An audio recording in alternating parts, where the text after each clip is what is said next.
کہ بسم اللہ رحمانو رحیم۔ ہزاروں سال نرگس اپنی بے نوری پہ روتی ہے، ہزاروں سال نرگس اپنی بے نوری پہ روتی ہے، بڑی مشکل سے ہوتا ہے چمن میں دیدور پیدا۔ ہم پرورش لوح قلم کرتے رہیں گے، جو دل پہ گزرتی ہے رقم کرتے رہیں گے۔ لندن میں مقیم فہیم اختر سے مشہور و معروف شاعر و ادیب قیصر شمیم سے ملاقات کے دوران یہ بات مارز وجود میں آئی کہ کلکتہ میں ایک ایسا فلاحی ادارہ کی تشکیل کی جائے جو معاشرے کی تعلیم اور اس کے فلاح و بہبود کی خاطر نمایاں خدمات انجام دے سکے۔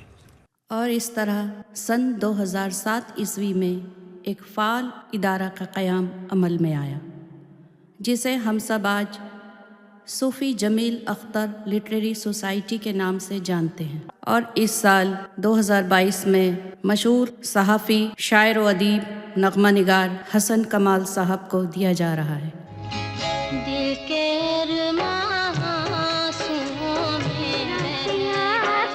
بہت دیر کر دی حضور آتے آتے بہت دیر کر دی۔ صوفی جمیل اختر کے نام پر جو ایوارڈ قائم ہوا ہے وہ پیش کیا جاتا ہے صرف اعتراف خدمات کے لیے، انعام نہیں۔ ہم لوگ اس لائق کہا کہ کسی کو کوئی انعام دیں گے، ہم لوگ صرف اعتراف کرتے ہیں، صرف اعتراف کرتے ہیں کہ کیا کمالات ہیں، کیا خدمات ہیں، کیا فتوحات ہیں علمی ادبی دنیا میں۔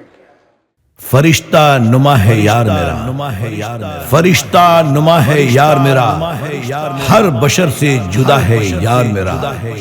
خوبصورت تو ہوں گے زمانے میں بہت، خوبصورت تو ہوں گے زمانے میں بہت، خوبصورت بڑا ہے یار میرا، یار میرا، یار میرا، یار میرا، یار میرا، یار میرا۔ میں کٹ گروں کہ سلامت رہوں یقین ہے مجھے، میں کٹ گروں کہ سلامت رہوں یقین ہے مجھے کہ یہ حصار ستم کوئی تو گرائے گا، تمام عمر کی ایذا نصیبوں کی قسم میرے قلم کا سفر رائے گا نہ جائے گا۔